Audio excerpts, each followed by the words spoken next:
एक जंगल में पक्षियों का एक बड़ा सा दल रहता था। रोज सुबह सभी पक्षी भोजन की तलाश में निकलते थे। पक्षियों के राजा ने अपने पक्षियों को कह रखा था कि जिसे भी भोजन दिखाई देगा वह आकर अपने बाकी साथियों को आकर बता देगा और फिर सभी पक्षी एक साथ मिलकर दाना खाएंगे।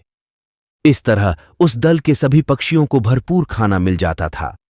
एक दिन भोजन की तालाश में एक चिड़िया उड़ते उड़ते काफी दूर निकल गई। जंगल के बाहर रास्ते तक आ गई। इस रास्ते से गाड़ियों में अनाज के बोरे मंडी जाया करते थे। रास्ते में काफी सारा अनाज गाड़ियों से नीचे गिरकर सड़क पर बिखर जाता था।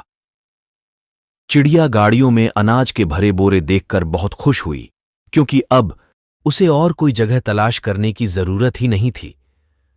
अनाज से भरी गाड़ियां वहां से रोज गुजरती थीं और अनाज के दाने सड़क पर बिखरते भी रोज थे। चिड़िया के मन में लालच आ गया। उसने सोचा कि उस जगह के बारे में वह किसी को नहीं बताएगी और रोज इसी जगह वह किसी को नहीं बताएगी और रोज इसी जगह आकर पेट भर खाना खाया करेगी।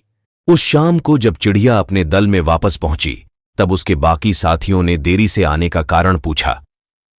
चिड़िया ने भी एक अनूठी झूठी कहानी सुना दी कि वह किसी तरह जान बचाकर आई है।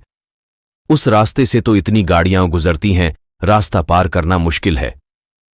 दल की बाकी चिड़िया यह सुनकर डर गईं और सभी ने निश्चय कर लिया कि वह रास्ते के पास नहीं जाएंगी। इस तरह वह चिड़िया रोज उसी रास्ते पर जाकर पेट भर दाना खाती रही। एक दिन चिड़िया रोज की तरह रास्ते पर बैठकर खाना खा रही थी। खाना खाने में वह इतनी मग्न थी कि उसे उसकी तरफ आती हुई गाड़ी की आहट सुनाई ही नहीं दी। गाड़ी भी तेजी से आगे बढ़ रही थी। चिड़िया दाना चुगने में मग्न थी। गाड़ी पास आ गई और गाड़ी का पहिया चिड़िया को कुचलता हुआ आगे निकल गया। इस तरह लालची चिड़िया अपने ही जाल में फंस गई। लालच बुरी बला है, कभी लालची मत बनो।